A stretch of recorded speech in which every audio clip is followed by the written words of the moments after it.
मिलती थी कि खींचो न कमानों को न तलवार निकालो, जब तोप मुकाबिल हो तो अखबार निकालो। सुर्खियाँ अखबार की पढ़ने से डर लगता है, सारा आलम मुझे बारूद का घर लगता है। नमस्कार दर्शकों, टुडे प्रेस इंडिया के इस खास कार्यक्रम रूबरू में आप सभी का स्वागत है। मैं हूँ शकील सिद्दीकी। रूबरू में इस वक्त हमारे साथ हमारी मेहमान है समाजवादी पार्टी की प्रवक्ता सुमैया राणा जी। हम उनसे बात करेंगे लोकतांत्रिक मूल्यों की, संवैधानिक मूल्यों की, और मौजूदा वक्त में जो सरकारें जिस तरह से लोकतंत्र को अपने अहंकारी कदमों तले रौंदती चली आ रही हैं, उस पर भी चर्चा करेंगे। बहुत बहुत स्वागत है आपका रूबरू में हमसे बात करने के लिए।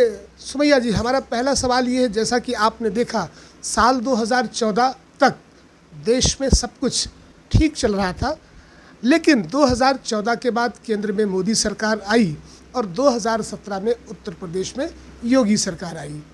तब से लेकर 7 साल मोदी सरकार का कार्यकाल और लगभग अब खत्म होने वाला है योगी सरकार का भी कार्यकाल। इस दौरान जिस तरह से डेमोक्रेटिक वैल्यूज़ को कुचला गया है, जिस तरह से कानून को अपने एक तरह से कानून को बांदी बनाया गया, इसे लेकर आपका पहला रिएक्शन क्या है? आगे हम और भी बात करेंगे। बिल्कुल, देखिए शकील साहब, आपने 2014 तक की जिक्र की। मैं ये नहीं कहती हूँ कि जो पिछली और सरकारें रही हैं या तमाम पॉलिटिकल पार्टीज़ जो हैं वो 100% सही हो सकती हैं। कमियाँ सब में होती हैं। हम उन कमियों को अगर सुधार लें और उन कमियों से अपने रास्ते निकालना शुरू कर दें तब तो बेहतर है। लेकिन अगर हम उन कमियों को अपना अचीवमेंट मान लें, हम उन कमियों से ये सोचें कि मैंने जो किया वो सही किया, ये कमियाँ नहीं, वहीं से हमारी खराबी शुरू होती है। रही बात बीजेपी की, आप कह रहे हैं चाहे वो केंद्र की सरकार हो या उत्तर प्रदेश की सरकार हो, दोनों ही सरकारों में जो एक चीज़ कॉमन है, या दोनों ही चाहे प्रधानमंत्री मोदी हों चाहे योगी आदित्यनाथ जी हों, दोनों की ही मानसिकता पे अगर जाएं आप, तो ये यहाँ पर लोगों की, पहले तो उत्तर प्रदेश में जात के ऊपर सारे मामलात होते थे और अब संप्रदाय पे आ गए हैं कि आप लोगों को हिंदू और मुसलमान में बांटना, और उसमें ये बहुत कुछ आगे तक कामयाब हो चुके हैं। अब 2014 में जिस वक्त मोदी जी सत्ता में आए और प्रधानमंत्री की कुर्सी संभाली, उस वक्त लोगों के पास बड़ा विश्वास था उनके ऊपर। मुसलमानों की मैं बात यहाँ नहीं करूँगी, उन लोगों की करूँगी जो उस मानसिकता के थे, जो हिंदू और मुसलमान के डिवीज़न को पसंद करते थे और उसके हामी थे। तो उन लोगों ने मोदी जी से बहुत बड़ी वो लगा रखी थी, और लगाना लाजमी भी था, क्योंकि पिछली सरकार में जो कमियाँ रह गई थी, जिस तरह पेट्रोल और डीजल के दाम ऊपर जा रहे थे, गैस के लिए उनकी महिला नेत्रियां आकर के चूड़ियाँ तोड़ती थीं और बहुत गमगीन होकर के और मातम करती थी। तो ये लगा था लोगों को कि नहीं, ये एक ऐसा चेहरा है जो आने के बाद हमारे आपके बीच का है, और जो इन्होंने वादे किए हैं शायद वो पूरे ना हो सके तो उनके 50% पूरे होंगे। लेकिन आने होते होते जैसे जैसे वक्त आगे चलता गया, लोगों को ये एहसास होता चला गया कि नहीं, यहाँ पर मामलात सही नहीं होंगे। फिर हम आ जाते हैं उत्तर प्रदेश पर। उत्तर प्रदेश में योगी आदित्यनाथ जी, देखिए मैं एक बात साफ बोलूँगी कि जो एक मुख्यमंत्री का चेहरा इन्होंने दिया उत्तर प्रदेश में, वो ऑलरेडी एक ऐसा चेहरा था जो एक स्पेशल कास्ट को, या यूँ कह लें संप्रदाय विशेष को हमेशा टारगेट करता रहा है, और उसके ऊपर तमाम ऐसे मुकदमात रहे हैं, 18-20 मुकदमे हैं जिनमें तमाम लूट, हत्या और तमाम तरह के हैं। और ख़ासकर एक वैमनस्य पैदा करने का हमेशा उन्होंने प्रयास किया अपनी स्पीचेस के द्वारा, और एक स्पेशल कास्ट को टारगेट किया, संप्रदाय को टारगेट किया। तो वहाँ पर कहीं ना कहीं एक ऐसा माहौल उत्तर प्रदेश में बनना शुरू हो गया था, क्योंकि मुखिया जब ऐसा आ जाए जो डराने का काम करता रहा हो, जो हमेशा अलग करने का काम करता रहा, तो देखिए धीरे धीरे कहीं ना कहीं वो जगह बनती चली, और एक खाई बीच में इन्होंने बनाने की कोशिश की थी। आपने जिक्र किया डीजल पेट्रोल के दामों को लेकर कि 2000 जब मनमोहन सरकार थी तो स्मृति ईरानी से लेकर रविशंकर से लेकर तमाम, राजनाथ सिंह से, तमाम बड़े नेता ऐसे होते थे जो जंतर मंतर पे मुजरा करते थे गले में सिलेंडर डाल के। और लेकिन 1973 में आपको अगर याद होगा कि अटल बिहारी वाजपेयी जी की वो तस्वीरें भी लोगों को याद होगी, इंदिरा जी की सरकार थी, 67 पैसे बढ़ गए थे पेट्रोल पर। तो अटल बिहारी वाजपेयी बैलगाड़ी पर बैठकर संसद तक गए थे, वो तस्वीरें भी सबने देखी हैं। वो एक संघ का एजेंडा उस वक्त भी था, और आज क्यों नहीं ये भाजपा के लोग और संघ के लोग इस तरह से विधानसभा या संसद बैलगाड़ियों पर जाते हैं, या फिर जंतर मंतर पे या विधानसभा के सामने खड़े होकर मुजरा क्यों नहीं करते हैं? क्योंकि अंतर्राष्ट्रीय बाज़ार में पेट्रोल डीजल की कीमतें जो है वो कांग्रेस के समय उतनी ज़्यादा थी, लेकिन अब तो कम हो गई हैं। उसके बावजूद 28 बार पेट्रोल की कीमतों में इजाफा हुआ है, डीजल की कीमतों में इजाफा हुआ है। गैस जो 400 साढ़े 400 रुपये में सिलेंडर मिला करता था, आज 850 और 900 के आसपास पहुंच गया है। तो क्या लगता है संघ का जो एजेंडा है और भारतीय जनता पार्टी के जो मंसूबे हैं, जो 2014 से लेकर अब तक जनता के हितों की अनदेखी करते हुए अनाप शनाप कानूनों को उन पर थोपते हुए आ रहे हैं, इससे क्या लगता है कि ये सरकार जनता की हितैषी है? सबका साथ सबका विकास कहाँ हो रहा है? देखिए, आपने 73 की बात की, मैं उस वक्त पैदा भी नहीं हुई थी, लेकिन मैंने सब कुछ पढ़ा और सुना है, अपने बुज़ुर्गों से भी सुना है और किताबों में भी बहुत कुछ पढ़ा है। देखिए, अगर आप संघ के एजेंडे की बात करें और जिस तरीके से पिछली सरकारों में आप जिस वक्त की जिक्र कर रहे हैं और या जो दौर मैंने देखा हो पिछली मनमोहन सरकार के टाइम में, जिस तरीके से ये लोग हाव हल्ला मचाते थे कि इतना दाम बढ़ गया और ये हो गया और हर की दाल इतने रुपये किलो हो गई, ये हो गई। आज जब उनके पास सत्ता आई, देखिए संघ का एजेंडा ये नहीं है कि उनको देश चलाना है या देश हित में बात करनी है। जो लोग उस मानसिकता के हों, जो महात्मा गांधी के हत्यारों की पूजा करते हों, जो महात्मा गांधी के हत्यारे के फॉलोअर्स हों, वो लोग कभी देश हित के बारे में सोच ही नहीं सकते, क्योंकि गांधी एक ऐसा नाम है जिसने देश को बनाया, जो अहिंसा का पुजारी रहा हो, और ये लोग उसको मारने वाले के हिमायती हैं। तो ये कभी देश के तो नहीं हो सकते। अब इनको मालूम है कि देश का नुकसान किया कैसे जा सकता है, तो वहाँ पर इस ताकत को कमज़ोर करो। और उनके पास एक बहुत बड़ा मसाला हिंदू और मुसलमान के नाम का है, क्योंकि अगर ये सचमुच में हमारे हितैषी होते या देश के हितैषी होते, तो ये जो जिन चीज़ों पे हल्ला मचाते थे उन चीज़ों को सही करने की कोशिश करते। अगर पिछली सरकार 2014 से तक की जो सरकारें रही हैं और उससे और आज के कंपैरिजन में चले हम, तो कई गुना महंगाई बढ़ चुकी है, जीडीपी की हालत खस्ता हो चुकी है, हर चीज़ बिल्कुल विनाश के स्तर पे आ चुकी है। तो कहाँ ये देश की सोच रहे हैं? ये लोगों के जहन में ये डाल रहे हैं कि हिंदू क्या है और मुसलमान क्या है, क्योंकि लोग इसी में उलझ गए और उलझे, ये इसमें कामयाब हुए। लोग उसमें उलझ करके रह गए और उसके बाद उन्होंने ना देश की सोची। कुछ ऐसे लोग हैं जो मुस्तकिल जुझारू हैं, आप जैसे लोग हैं जो सच्चाई को सामने लाते रहें। आज भी देश उनको सैल्यूट करता है और ऐसे लोगों से आज देश जो है वो वजूद में है। वरना अगर इनकी कोशिश हो तो ये कब का इसके टुकड़े और क्या क्या नहीं कर सकते हैं। क्योंकि अभी पिछले, मैं एक बात जोड़ना चाहूँगी, जो पिछले कोरोना काल है, मैं मानती हूँ कि वो एक नेचुरल डिज़ास्टर कह लें उसको, जो भी कर लें, एक बीमारी ऐसी आई थी। लेकिन आप क्या कर रहे थे? आपकी सरकार है, सब कुछ आपके पास है, उसके बावजूद भी जो हालतें हुई हैं तब भी इनको शर्म नहीं आती है। तो अब ये चीज़ हमें, आपको और जनता को मिलकर सोचनी होगी कि हम किस तरफ ले जाए जा रहे हैं। ये एक भेड़ चाल है जिसमें आपने किसी को भी किसी तरफ हाँक दिया और हम हाँकते चले जा रहे हैं। यहाँ पर अपना दिमाग, अपना जहन सबको इस्तेमाल करना पड़ेगा और ये देखना पड़ेगा कि हमको ज़िंदा रहने के लिए किन चीज़ों की ज़रूरत है और कौन हमारे बारे में क्या सोच रहा है। आपने जिक्र किया, गोडसे का जिक्र किया, अलीगढ़ से तस्वीरें आई थी। ये वही संघ के लोग और भारतीय जनता पार्टी के लोग थे, गोडसे और सावरकर के समर्थक रहे। इन्होंने महात्मा गांधी एक राष्ट्र पुरुष के मुजस्समे को बनाया, उसमें खून भरा और गोडसे बनकर उस पर गोलियां चलाई थी। वो तस्वीरें पूरे देश ने देखी और पूरा देश और दुनिया इस बात का गवाह है। आज ये वही लोग हैं जो अपने आप को देश और उत्तर प्रदेश की 23 करोड़ जनता का हितैषी कह रहे हैं। सत्ता सुख पाने के लिए उनको लगता है कि 2022 में एक बार फिर जनता उनके बहकावे में आकर, उनकी बातों में आकर फिर उन्हें सत्ता में बिठा देगी। क्या लगता है कि इस बार का जो 2000, क्योंकि समाजवादी विचारधारा को लेकर जिस तरह से राम मनोहर लोहिया जी ने इस देश के लिए जो भी कुछ किया और उनके जो समर्थक रहे, और नेताजी की बात करूंगा, उन्होंने उन विचारों को आगे बढ़ाया और जितने भी कार्यकाल रहे समाजवादी सरकार के, हर सरकार में कुछ ना कुछ तो कमियां खामियां ज़रूर रहती है। लेकिन अंग्रेज़ी में एक कहावत कही गई, एक्सेस इज़ एवरीथिंग बैड, यानी कि ज़्यादती हर चीज़ की बुरी होती। लेकिन इस कहावत से आगे जाकर भारतीय जनता पार्टी इस वक्त देश को चलाने का काम कर रही है। बिल्कुल, देखिए, अगर जिस तरीके से समाजवादी पार्टी की अगर हम बात करें तो पिछली बार जब भी सरकारें रही हैं, चाहे वो नेताजी मुलायम सिंह यादव जी मुख्यमंत्री रहे हों या आदरणीय श्री अखिलेश यादव जी मुख्यमंत्री रहे हों, अगर कुछ कमियां रह गई हैं तो हमने हमेशा उससे सीख ली है। यकीनी तौर पर अगर 2012 में जब हम सत्ता में थे और उस वक्त में कुछ कमियाँ रह गई होंगी तो उसको यकीनी तौर पर हम 2022 में अच्छा करने की, पूरा करने की और बेहतर करने की कोशिश करेंगे, क्योंकि कोई भी चीज़ परफेक्ट नहीं हो सकती।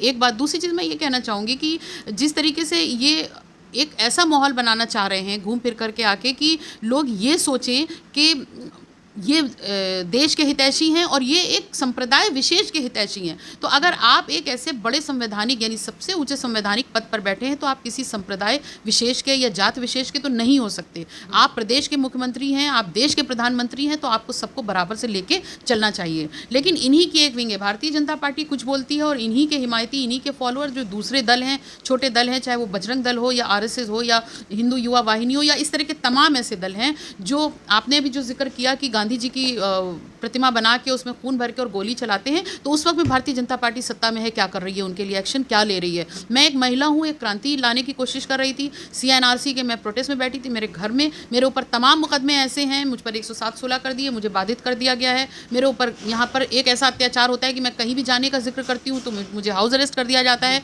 हाउस अरेस्ट 2-3 लोगों को भेज के नहीं किया जाता है, एक पूरी बड़ी गाड़ी आती है, 5-6 पुलिस जीपें होती हैं, वो ऐसे दौड़ती है जैसे मैं कोई आतंकवादी हूँ या मैं क्या हूँ। तो आप सोचिए कि हम सिर्फ एक महिला हैं और एक सोशल एक्टिविस्ट हैं, उनके लिए आपके पास इतनी कार्रवाई करने का टाइम है, इतनी आपकी पुलिस फोर्स तैयार रहती है, और जो लोग वाकई में ऐसा काम कर रहे हैं जिन पे NSA लगना चाहिए वो खुलेआम घूम रहे हैं। तो इसका मतलब कहीं ना कहीं भारतीय जनता पार्टी एक अलग चेहरे से सत्ता में बैठती है और अंदर खाने वो पीछे से अपने जो दूसरे दल हैं उनसे इस तरह का माहौल पैदा करवाती है जिससे ये पोलराइजेशन का खेल आराम से खेल सके। बिल्कुल, ये तो बिल्कुल आपने सही कहा कि मुंह में राम बगल में छुरी। एक बात कहना चाहूँगा कि सुमैया राणा जी, क्योंकि एक पत्रकारिता के क्षेत्र से भी जुड़ी रही और तमाम ऐसे सामाजिक कार्यों में हमेशा से आगे रही हैं, चाहे बात वो CA-NRC के विरोध को लेकर हो या फिर पॉलिटिकल क्राइटेरिया में उनकी अपनी मौजूदगी रहे, तमाम ऐसे मामलों को लेकर जिस तरह से योगी सरकार पुलिस रेगुलेशन एक्ट का माहौल उड़ा रही है। साफ साफ लिखा हुआ है कि 1973 की धारा 100 के तहत जो कार्रवाई होनी चाहिए उसके खिलाफ जाकर कार्रवाई करती है, या फिर हम बात करेंगे IPC की 67 और आर्टिकल 10 की, उसकी खिलाफ वर्जी भी होती है। तमाम ऐसे नारी सशक्तिकरण की बात करती है, बेटी बचाओ बेटी पढ़ाओ की बात करती है। आज बेटियां लूट रही हैं, बेटियों की असमत लूटी जा रही है, चारों तरफ त्राही त्राही मची है। ऐसे में एक योगी जो एक संत है उसका काम ये है कि सभी को समान रूप से देखे, लेकिन 2017 से लेकर अब तक जो तस्वीरें आई हैं, गोदी मीडिया को छोड़ दे, वो तो चाटुकारिता करता है, नेताओं के तलवे चाटने वाली वो मीडिया है, उसका जिक्र नहीं करूँगा। लेकिन जिस तरह से जो सही मर्द मुजाहिद हैं पत्रकारिता के क्षेत्र में, उन्होंने वो तस्वीरें ज़रूर दिखाई हैं।